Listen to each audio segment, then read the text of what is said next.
하나님의 전을 찾은 여러분에게 하나님의 은혜와 평강이 함께 하시기를 축복합니다.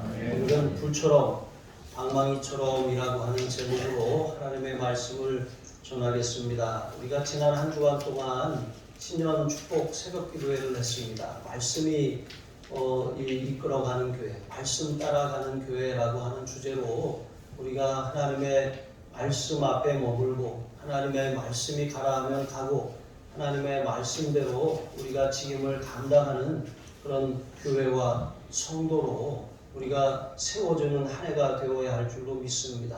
그래서 원래 오늘은 고린도후서 말씀을 이어서 전해야 되는데요.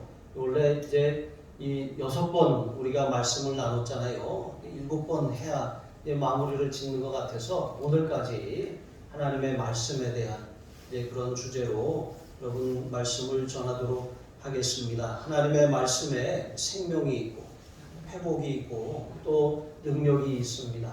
하나님 말씀 앞에 우리가 순종하고 말씀이 우리를 이끌어가도록 우리가 복종할 때 하나님의 말씀이 때로는 불처럼 때로는 방망이처럼 우리를 두드리고 단련하여서 이 2023년 한 해가 하나님 뜻대로 세워지는 귀한 축복의 해가 될 줄로 믿습니다.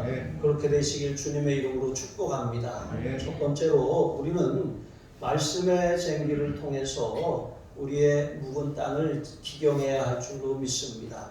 예레미야는 거짓 선지자들이 자기 마음에서 상상으로 낸 그런 이 헛된 묵시를 가지고 백성을 속였다고 그렇게 그들을 고발하고 있습니다. 하나님께서는 우리가 그들의 말을 듣지도 말고 그들의 행위도 본받지 말라고 말씀하시는 것이죠. 왜냐하면 그들의 말 자체가 거짓이기 때문에 그 거짓의 결과는 허망함입니다. 허탄함인 것이죠. 그래서 하나님께서는 하나님의 백성, 하나님의 나라를 이루고 하나님의 뜻을 이루어야 될 하나님의 백성들이 헛된 교훈에 사로잡혀서 인생을 허비하고 인생의 의미와 목적을 잃어버리고 그렇게 이 하나님을 거역하며 사는 것을 여러분 원치 않으심을 여러분 기억하시기 바랍니다.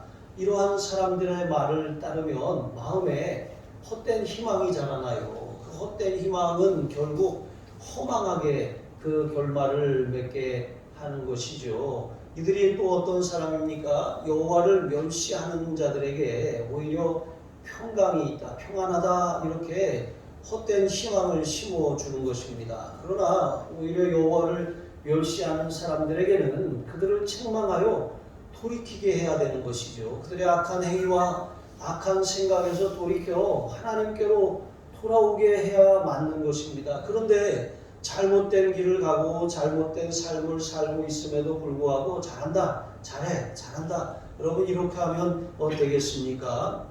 이렇게 하는 거짓 예언들은 오히려 그 사람들로 하여금 회개할 기회조차도 막아서 완전히 망하게 그렇게 절망의 수렁으로 빠뜨리는 것입니다.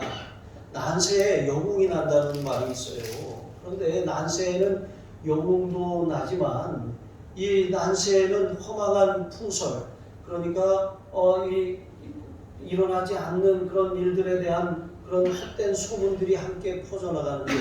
근거 없는 낭설.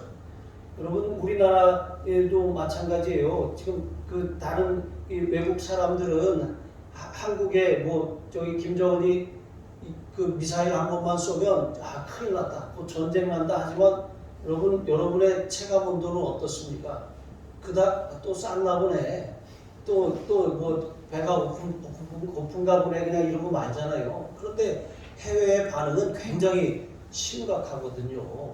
여러분 그렇게 이런 그 난세에 또 거짓 선지자들, 거짓된 예언 이렇게 하면 또 여기에 투자하면 또 이것을 벗어나면 좋다더라 이런 말들이 얼마나 난무하고 있습니까? 대한민국에 얼마나 많은 그리스도가 있는지 몰라요. 얼마나 많은 교주들이 자기가 하나님이라고 하면서 자신을 높이는지 모릅니다. 얼마나 많은 이단들이 그렇게 사람들의 마음을 미혹하는지 모릅니다. 여러분 이와 같이 이러한 헛된 거짓말들이 많기 때문에 우리가 더 분별하고 그것이 하나님께 속한 영인지 그것을 하나님의 말씀을 가지고 잘 그렇게 분별해야 될 줄로 믿습니다. 헛된 거짓말을 하는 사람들은 그 상대방의 그런 안위에는 조금도 관심이 없어요.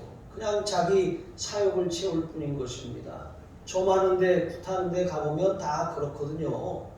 그러니까 아주 그 사람을 두려움에 빠지게 하는 말들을 탁 던져서 미끼를 탁 물면 그러면 이제 자기 사욕을 채우려고 그냥 헛된 말들을 쏟아내는 것입니다. 그럼 거기에 흔들리고 바람 앞에 촛불처럼 그렇게 위태위태한 상황에 빠지고 마는 것이죠. 예루살렘은 당시에 이 격변하는 국제 정세 가운데 아주 그 소용돌이 중심에 있었어요. 밑으로는 애굽이 있고 위에는 아수르요, 바벨론이요 이런 강대국들이 내리누르는 거예요. 또 바닷가에는 블레셋이 있고 이러한 대적들이 사방에서 그들을 괴롭게 하는 것이죠. 그런데 이스라엘의 문제는 그 사방에 대적들이 둘러싸고 있기 때문이 아니라 그들이 하나님 앞에 바로 서지 못하면 하나님은 여지없이 그 대적들을 강하게 하셔서 이스라엘을 괴롭게 하셨어요. 그들이 하나님의 말씀대로 하나님의 뜻대로 살면 그 대적들이 감히 그 영역을 침범할 수 없게 하신 것입니다. 어쨌든 이러한 그런 격변의 시기에 거짓 선지자들이 아주 그냥 활개를 쳤던 것이죠. 여러분, 우리나라도 그렇습니다. 지금 이 중국이라고 하는 거대한 대륙이 있습니다. 이 대륙 중국도 세계를 패권을 쥐려고 굉장히 많이 그렇게 이 경제적으로, 정치적으로, 군사적으로 계속 세력을 확장해 나가고 있지 않습니까? 그런데 이 나라가 세계적인 대국이 되려면 바닷길이 열려야 된다는 거예요. 이 바닷길이 어디로 나 있습니까? 우리나라를 통과해야 되는 거거든요. 그러니까 남중국해로 이렇게 지나가지만 세계로 나아갈 수가 있는 거예요. 그래가지고 여기에 막 그 미국하고 굉장히 세력 다툼을 하고 일본도 끼어들고 또 거기에 얽히고 설킨 나라들이 다 자기의 그런 영토를 지키기 위해서 그렇게 다투는 것 아니겠습니까? 결국은 다 어떤 나라든지 자신의 국익을 그렇게 위해서 그렇게 싸울 수밖에 없는 그런 상황인 것이죠. 러시아는 또 어떻습니까? 부동한 얼지 않는 항구를 얻으려고 우크라이나를 점령하지 않았습니까? 그렇게 전쟁을 일으키고 하는 것 아니겠습니까? 이와 같이 여러분 이 우리나라도 마찬가지고 그런 어떤 교통이나 무역이나 이런 이 정치나 이런 요충지에는 반드시 분쟁과 갈등이 일어날 수밖에 없는 거예요. 이스라엘도 다르지 않았던 것이죠. 그런데 그런 나라들을 보면 꼭 거짓 선지자들이 활개를 친다라고 하는 것, 이게 거의 공통점이라고 하는 것이죠. 여러분 이렇게 그런 시절이 안 좋을 때 불안을 조장해가지고 거짓 교리를 퍼뜨리는 이러한 일들을 우리가 더욱더 잘 분별해야 할 줄로 믿습니다. 하나님의 입으로 나온 말씀이 아닌 것은 다 해가 떠오르면 안개와 같이 다 사라질 뿐인 것입니다. 또한 거짓 선지자들은 17절에 보니까 마음이 완악한 대로 행하는 자들에게 오히려 그들이 재앙을 당하지 않을 것이라고 말하는 것이죠. 여러분 마음이 완악한 게 뭐예요? 그것은 마음이 뒤틀리고 꼬이는 것입니다. 뭔가 이렇게 어떤 말을 듣거나 또 이제 어떤 관계에서 뭔가 삐딱함이 있기 때문에 그것을 고지못대로 듣지 않는 거예요. 그리고 의혹하고 의심하고 오해하는 것이죠. 여러분 우리의 마음이 굳어져 가고 있는 증세거든요. 그런 현상이거든요. 그래서 우리가 이제 다른 사람의 말에 대해서 좋지 않게 받아치고 있다면 내가 지금 영적으로 내 심령이 굳어져 가고 있구나 하는 사실을 빨리 캐치하시기를 바랍니다. 여러분 그러나 그렇게 이 거짓 예언을 하면서 마음이 완악한 자들에게 오히려 재앙이 없다고 말하고 여호와를 멸시하는 자들에게 오히려 평강이 있다고 말하는 이러한 사람들, 그 말이 어디에서 나왔습니까? 오늘 예레미야 선지자는 그들이 여호와의 회의에 참여하지도 않고 여호와의 회의에 참여해서 그 계획을 들은 바도 없다고 말하는 거예요. 그러니까 말씀으로 찾아오시는 하나님, 말씀하시는 하나님의 말씀을 직접 들은 것도 없으면서 여호와의 말씀이니라 하면서 거짓 예언으로 사람들의 마음을 도둑질한다라고 하는 것입니다. 여기 여호와의 회의에 참여한다는 것은 무엇입니까? 그것은 하나님과의 친밀한 교제를 누린다는 거예요. 우리가 아침마다 큐티하면서 말씀 앞에 머뭅니다. 말씀을 읽고 말씀을 듣고 또 말씀을 붙들고 기도합니다. 여러분, 우리 민지가 그 매일 성경 그 책에 있는 엽서를 써가지고 보냈더라고요. 근데 보냈는데 거기서 그렇게 그 글을 사진과 함께 그 큐티책에다 소개하는 것을 이제 민지가 이렇게 카톡으로 올린 것을 봤습니다. 밴드에도 올려놨는데요. 3학년 때부터 시작한 큐티가 이제 5학년이 되었는데 그 큐티를 통해서 하나님을 더 알아가게 되었다고. 여러분 얼마나 기특합니까? 아이들이 아무것도 아닌 것 같아도 하나님의 말씀을 먹어야 자라나는 것이거든요. 우리도 마찬가지입니다. 날마다 하나님의 말씀 앞에 머무는 것은 습관이고 훈련이에요. 말씀을 듣지 않다가 어느 날 갑자기 말씀을 우리가 들려오는 것이 아니거든요. 말씀을 늘 듣는 사람에게 하나님이 말씀하시는 거예요. 말씀 앞에 머무는 그런 시간, 그것이 바로 여호와의 회의에 참여하는 것이거든요. 그 회의에 참여하지 못한 사람, 늦게 일어나서 지각하면 여러분 그 아침에 회사에서 무슨 일이 일어났는지 모르잖아요. 어떤 회의들이 오고 갔는지 알 수 없는 거잖아요. 마찬가지로 하나님이 하시는 일들을 우리가 여호와의 회의, 하나님과 말씀과 기도를 통해서 교제하는 시간을 통해서 하나님의 뜻을 얻지 못하면 우리는 하루가 막막한 거예요. 어떻게 살아야 될지, 어떻게 문제를 해결해야 될지 답답하고 앞이 보이지 않는 것입니다. 그러므로 여러분 하나님의 말씀과 기도를 통해서 날마다 여호와의 회의에 참여하시기를 바랍니다. 하나님께서는 그 종 선지자들에게 자기의 비밀을 보이지 아니하시고는 결코 행하는 법이 없다고 아모스 3장 7절에 말씀하신 것처럼 하나님은 반드시 하나님의 사람들, 하나님의 말씀 앞에 기도 앞에 머무는 사람들에게 말씀하시고 그 뜻을 보여주셔서 그 뜻을 이루는 도구로 통로로 그렇게 사용하시는 것입니다. 사도 바울은 고린도전서 1장 9절에 너희를 불러 그의 아들 예수 그리스도 우리 주와 더불어 교제하게 하시는 하나님은 미쁘시로다 이렇게 말씀하였습니다. 여러분 하나님이 그리스도 예수와 더불어 우리가 하나님 앞에 은혜의 보좌 앞에 때를 따라 돕는 은혜를 얻기 위해서 나오게 하셨어요.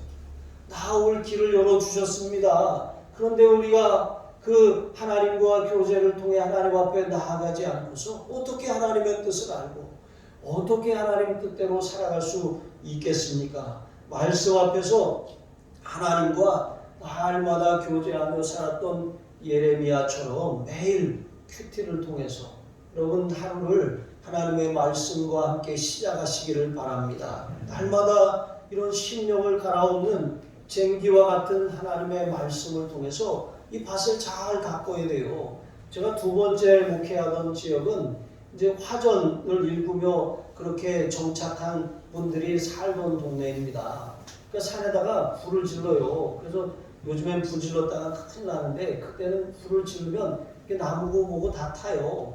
타면은 이제 가가지고 나무를 베고 또 뿌리를 캐내고 바위를 깨뜨리고 돌을 끄집어내고 그래서 점점 밭을 가꿔 나가는 거예요. 처음부터 옥토가 되지 않습니다. 굉장한 수고가 필요한 것이죠. 우리 마음밭도 마찬가지예요.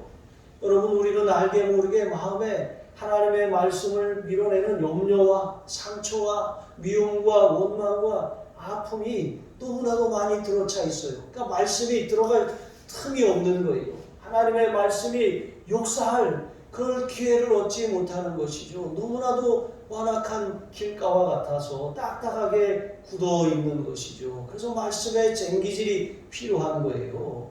말씀을 날마다 묵상하면 말씀이 우리 마음을 점점 옥토로 갈아엎는 거예요. 잡초를 뽑아냅니다. 가시덤굴을 제거합니다. 뿌리를 뽑아냅니다. 바위를 깨뜨리고 그렇게 드러내는 거예요. 여러분, 다윗은 바세바, 우리아의 아내 바세바를 범하고 그것이 이렇게 묻혀지는 줄 알았어요. 아이도 낳고 아무 문제도 없는 줄로 알았어요. 그런데 어느 날 나단 선지자를 통해서 하나님이 말씀하셨어요. 그를 책망하시고 그가 악한 일을 행한 것을 낱낱이 드러내셨습니다. 그때 다윗은 그 말씀 앞에 방망이처럼 두드리고 불처럼 그를 연단하는 그 말씀 앞에 이 죄를 인정하고 철저하게 회개합니다.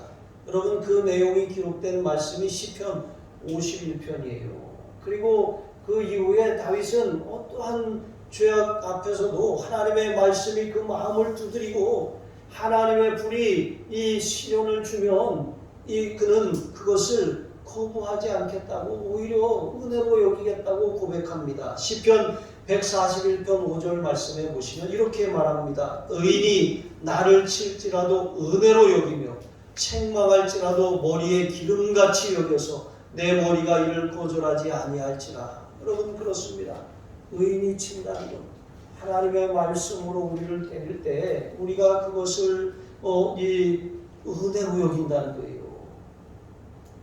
나를 공격하는구나 이렇게 생각하지 않고 나를 살리는 은혜로 여긴다는 거예요. 그리고 이 책망할지라도 그것을 기분 나빠하거나 얼굴을 낯빛을 변하게 하는 것이 아니라 오히려 이것이 머리에 기름과 같이 하나님의 그런 축복처럼 그렇게 여긴다라고 하는 것이죠. 이것이 말씀을 대하는 바른 태도인 것입니다. 말씀이 나를 두드릴 때, 말씀이 나를 아프게 할 때, 말씀이 나의 죄악을 태울 때 여러분 뜨거워하면서 하나님 앞에 우리의 마음을 내어드리시기를 바랍니다. 그렇게 할 때 하나님의 크신 은혜와 회복을 진정으로 경험할 수 있는 거예요. 호세아 10장 12절에 보시면 호세아 선지자는 너희가 자기를 위하여 공의를 심고 인애를 거두라. 너희 묵은 땅을 기경하라. 지금이 곧 여호와를 찾을 때니 마침내 여호와께서 오사 공의를 비처럼 너희에게 내리시리라 그랬습니다. 자기를 위하여 공의를 심으라 그랬어요. 하나님의 뜻에 합당한, 하나님의 기준에 합당한 삶인지 자기 자신을 말씀을 통해서 돌아보고 그렇게 가꾸라는 거예요. 옥토로 가꾸라는 거예요. 여러분, 그 옥토에 하나님의 은혜가 담기고 하나님의 축복의 씨앗이 심겨지는 것을 기억하시기 바랍니다. 그러면 우리가 우리의 수고를 다해요. 그러면 이제 마침내 여호와께서 오사 공의를 비처럼 너희에게 내리시리라. 하나님이 그 자리에 은혜를 주시는 거예요. 우리 마음을 말씀으로 쟁기질하여서 잘 갖고 가시기를 바랍니다. 두 번째로 우리는 말씀에 귀를 기울여 듣고 돌이켜야 할 줄로 믿습니다. 19절에 보시면 하나님은 악인의 머리를 친다 그랬어요. 하나님의 심판은 반드시 이루어지는데 그 심판이 이루기까지 악인이 그것을 깨닫지 못한다는 것입니다. 지혜로운 사람은 심판이 오기 전에 말씀을 깨닫고 돌이키는 사람이에요. 그러나 악인은 심판이 자신을 완전히 삼킬 때까지 그것을 인정하지도 않고 깨닫지도 못한다라고 하는 것입니다. 실제로 BC 586년 예루살렘은 바벨론에 함락되고 그렇게 무너졌어요. 이 거짓 선지자들은 절대로 바벨론이 우리를 함락시킬 수 없다고 거짓 예언을 퍼뜨렸어요. 하지만 예레미야는 하나님 앞에 그들이 이제 바벨론에게 항복할 것을 선포했거든요. 그래서 예레미야는 매국노가 되었던 것입니다. 그러나 실제로 이 바벨론의 예루살렘이 함락됨으로 거짓 예언이 아니라 예레미야의 예언이 이루어졌거든요. 이렇게 아무렇지도 않게 여러분 이들이 거짓말을 할 수 있었던 이유가 무엇입니까? 재앙이 닥치기까지 그것이 자기 눈앞에 온지는 알지 못하기 때문에 그래요. 그리고 뿐만 아니라 당시에 이방 세계에 이방신 우상을 섬기는 사람들의 그런 사고방식은 자기들의 신은 신전에 있다고 여겼어요. 신전에. 그러니까 신전에 가서 자기들의 잘못이나 문제나 필요를 고해야지만 자기들의 신이 알 수 있다고 여긴 거예요. 그런데 이 이방 그런 우상의 사상이 유대인들에게도 들어온 거예요. 마음이 부패하니까 하나님을 섬기는 방식도 이방인의 방식대로 섬기는 거예요. 그러니까 신앙에 외식이 나타나는 거예요. 교회 안에서는, 성전 안에서는 하나님을 섬기는데 문 밖을 나가면 하나님과 상관이 없는 사람처럼 살아가는 거예요. 이게 이방신을 섬기는 사람들의 우상숭배 행위와 다름이 없는 모습으로 살아가는 것이죠. 또한 이 근동의 그 우상숭배하는 사람들은 자기들의 신이 그리스 로마의 신화에 나오는 것처럼 태양의 신, 바다의 신, 그렇게 바람의 신 다 다르다는 거예요. 어떤 산의 신, 강의 신 다 다르다는 것이죠. 그러니까 자기의 영역을 주관하는 그런 신들이 그 영역 외의 일들, 다른 신들이 관장하는 그런 영역들은 알 수도 없고 그것을 어떻게 이 영향을 줄 수도 없다고 여겼던 것입니다. 그런데 이러한 이방신앙, 우상신앙 사상이 성도들에게도 이스라엘 백성 안에도 들어와서 그들도 하나님은 가나안 땅은 농사하는 땅이고 자기들은 목축하는 사람들인데 이 가나안 땅에 왔으니까 로마에 왔으니 로마의 법을 따라야 한다. 이 가나안 신 바알을 섬겨야 한다고 하면서 하나님도 섬기고 바알도 섬겼던 것입니다. 여러분, 하나님이 그런 분이십니까? 하나님은 무소부재하신 분이, 하나님은 어디에나 계신 것입니다. 어떤 특정 장소에만 계신 분이 아니에요. 하나님을 성전 안에 가둘 수가 없는 거예요. 하나님은 어디에나 편재하셔요. 하나님은 어디에나 존재하십니다. 그러면 하나님은 온 땅에, 세상에 충만하신 분이에요.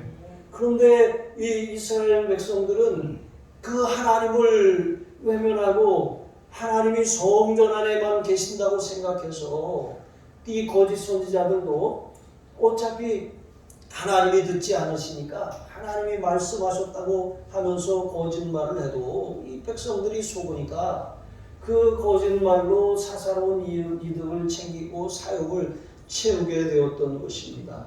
그러면서 이 하나님은 우리가 말한 것만 아시고 그냥 드러난 일들만 아시고 어둠 가운데서 은밀히 행하는 일은 모르신다고 생각하는 것입니다. 그러나 여러분, 하나님은 우리의 심장을 살피시고 폐부를 살피셔요.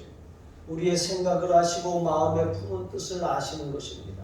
우리가 어떤 생각을 하면서 하루를 보내는지, 우리가 어디에서 어떻게 은밀한 일을 행하는지 하나님 앞에 감출 것이 하나도 없다는 거예요. 나는 잘 살고 있는 것 같아도 하나님의 눈은 심령을 감찰하신다고 한 것입니다.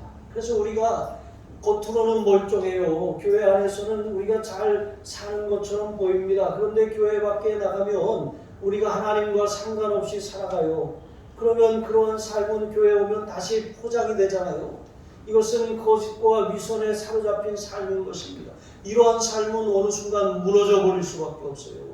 이스라엘 백성들처럼 예루살렘 성이 함락된 것처럼 우리는 안전하다, 우리는 문제없다, 우리는 평안하다 하지만 어느 날 갑자기 무너져 내리는 것입니다. 하나님을 잘못 섬기고 있었기 때문에 그래요.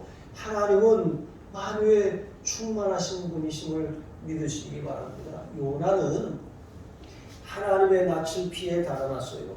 하나님이 니느웨에 가서 이 성을 쳐서 그렇게 심판을 선포하라고 했는데 여러분, 하나님의 이 심판은, 하나님의 심판 선언은 목적이 심판이 아니에요. 회개입니다.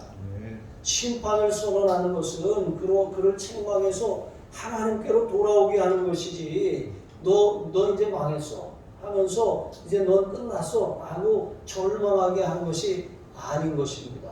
그런데 이 철천지 원수, 민족의 원수 아수르의 수도 이 니느웨를 향해서 하나님이 회개할 기회를 주신다고 하니까 요나가 그것을 견딜 수 없는 거예요. 차라리 내가 죽으면 죽었지, 내가 니느웨에 가서 저 원수들에게 복음을 전하지 않겠다고 하는 것이죠. 그래서 반대 방향으로 가요. 다시스로 갑니다. 그런데 다시스로 향하는 그 배를 마침 만났어요. 아주 우연의 일치라고 하기엔 너무 절묘하게 탁 만난 것이죠. 그래서 잘 됐다 하고 그 배를 타고 한참 갑니다.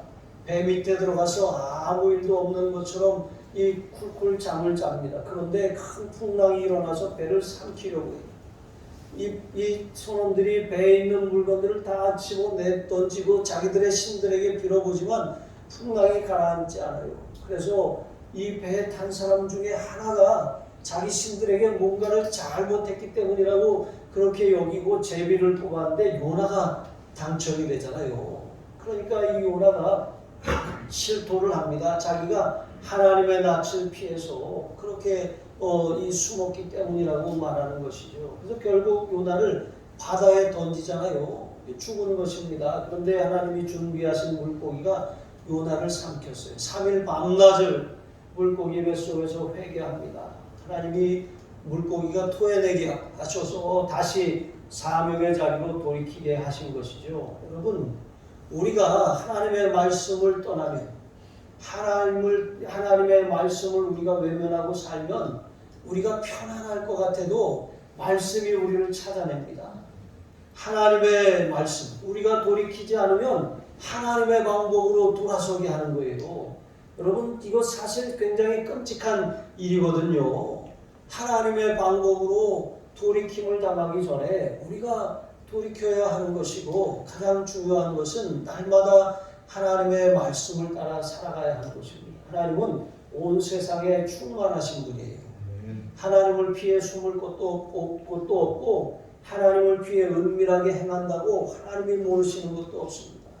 우리의 삶에 하나님의 말씀이 우리를 두드리고 책망하고 우리의 삶을 드러내고 있다면 달아나지 마시고 그 말씀 앞에 무릎을 꿇으시는 저와 여러분이 되시기를 바랍니다. 그것이 살고 회복되는 길이에요. 그것 때문에 내가 지금까지 안 풀리고 계속해서 일이 꼬였던 것입니다. 그 문제를 해결하는 방법은 다시 말씀을 향하여 우리가 돌아오는 것입니다. 세 번째로 우리는 귀를 즐겁게 하는 말이 아니라 우리의 심령을 살리는, 심령을 즐겁게 하는 말씀을 들어야 할 줄로 믿습니다. 귀를 즐겁게 하는 꿈 같은 말씀, 이것은 우리를 사실 죽이는 거거든요. 우리를 살리는 말씀은 심령과 골수를 찔러 쪼개는 말씀이에요. 이 거짓 선지자들을 향해서 하나님이 내가 치리라, 내가 치리라, 내가 치리라 세 차례에 걸쳐서 말씀하셨어요. 성경에서 3번 반복된다는 것은 하나님의 의지가 담겨 있다는 거예요. 반드시 그렇게 하시겠다라고 하는 거예요. 돌이키지 않으신다는 거거든요. 그렇게 거짓 선지자들을 하나님이 치리라 말씀하신 것은 그 거짓 선지자들의 말을 듣는 자들도 하나님이 경고하시는 거예요. 돌아서라고 말씀하시는 것이죠. 이 거짓 선지자들의 말은 정말 꿈과 같아요. 달콤합니다.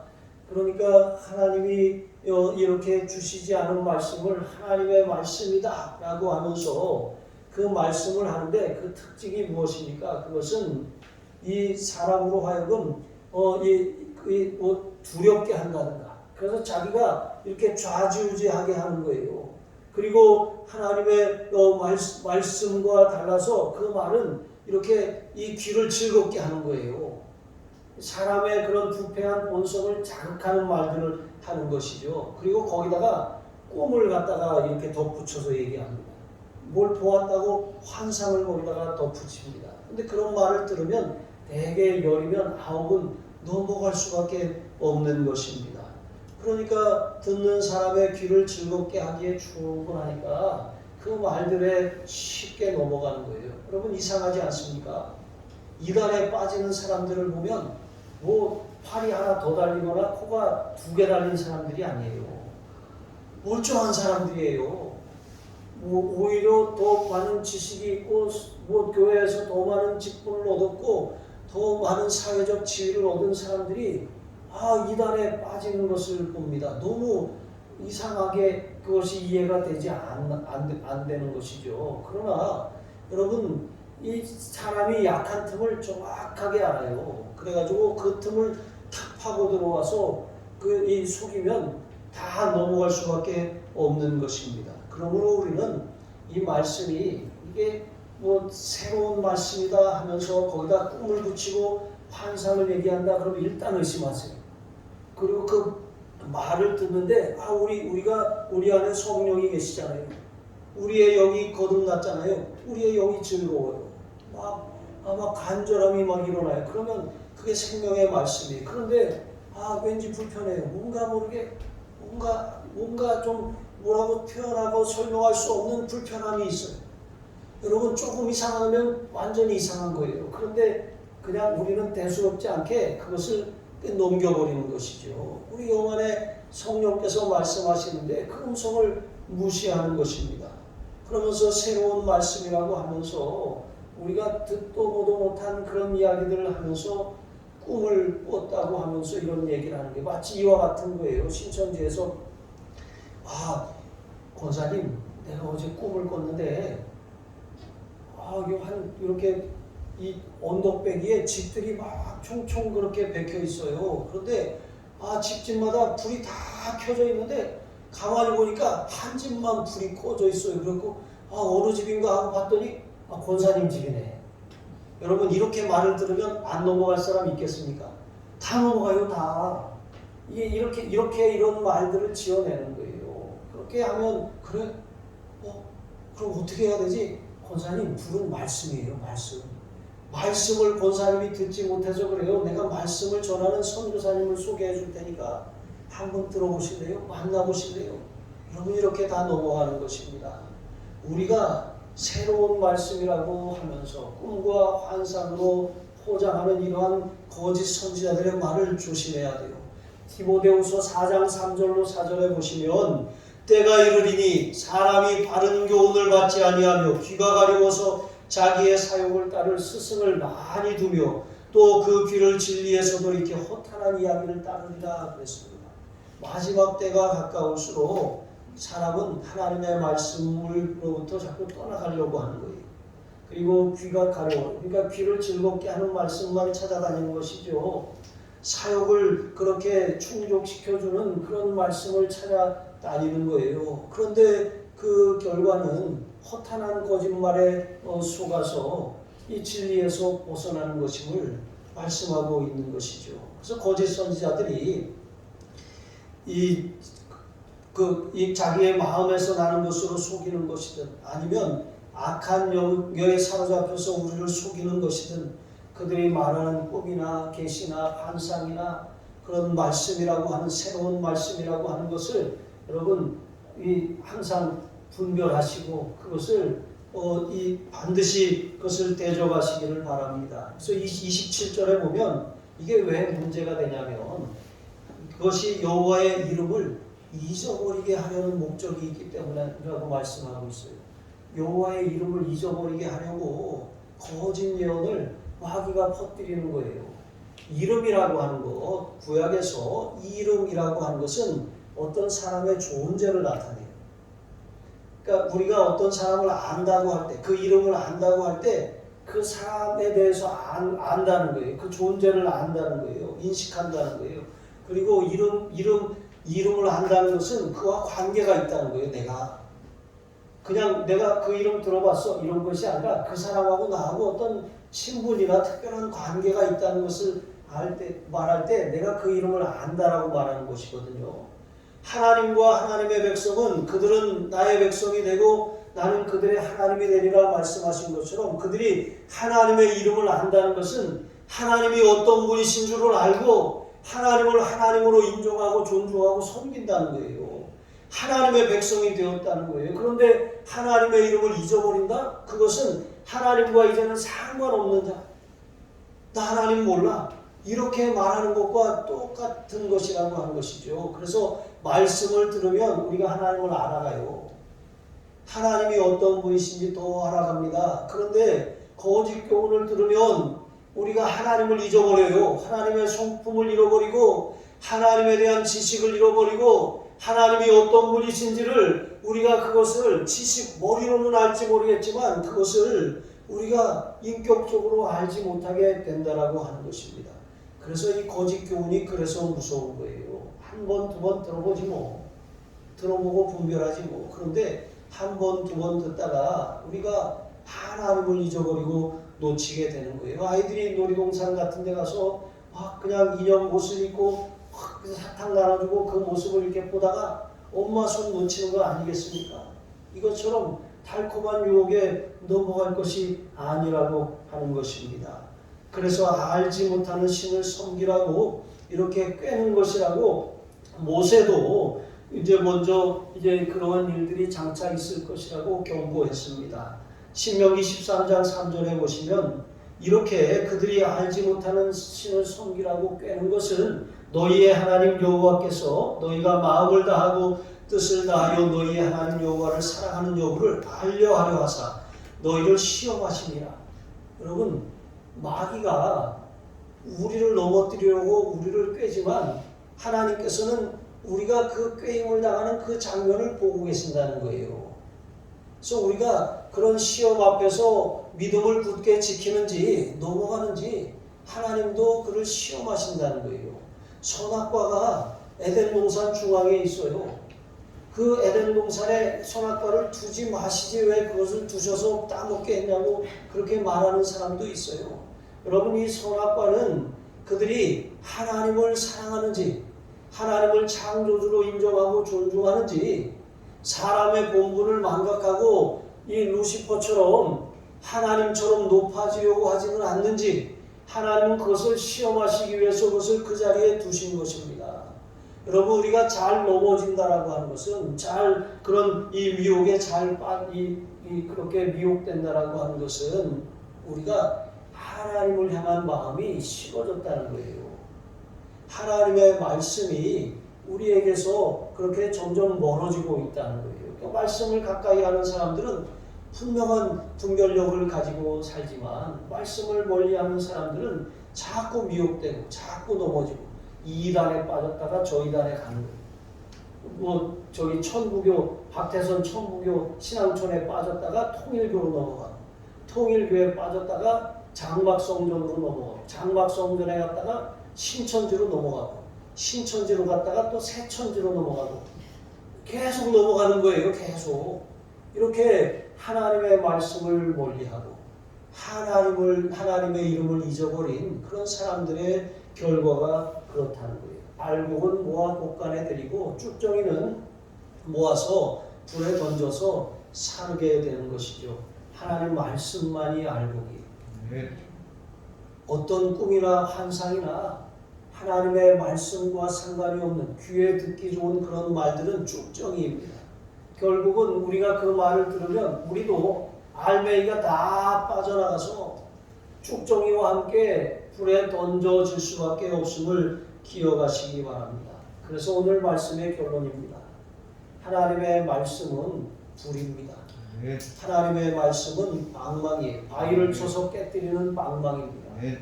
우리가 하나님의 말씀을 들을 때 그것이 뜨거워요.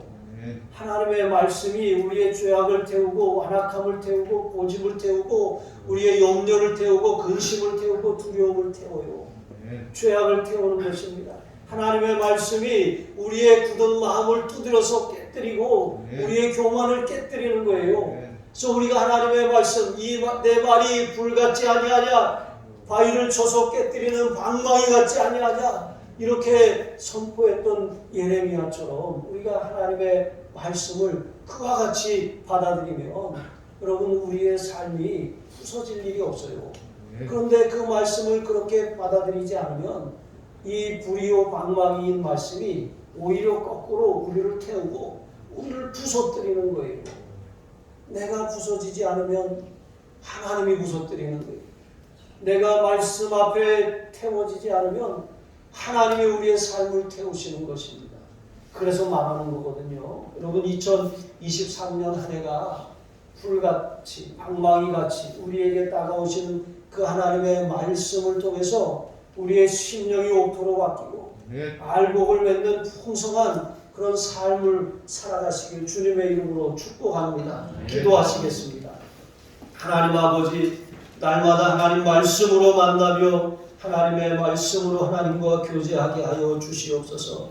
천상의 회의에 참여하는 하나님의 말씀과 기도의 교제를 누리게 하여 주옵소서. 말씀의 쟁기가 우리 마음밭을 풍성한 열매를 맺는 옥토로 가꾸도록 말씀 앞에 말씀이 나를 찌르고 말씀이 나를 아프게 할 때 고집을 피우지 않게 하시고 말씀 앞에 스스로 꼬꾸라지게 하여 주시옵소서. 말씀 앞에 부서지고 낮아지고 부드러워져서 100배, 60배, 30배의 열매를 맺는 풍성한 삶이 되게 하여 주옵소서. 감사하며 축복하며 예수님의 이름으로 기도합니다. 아멘.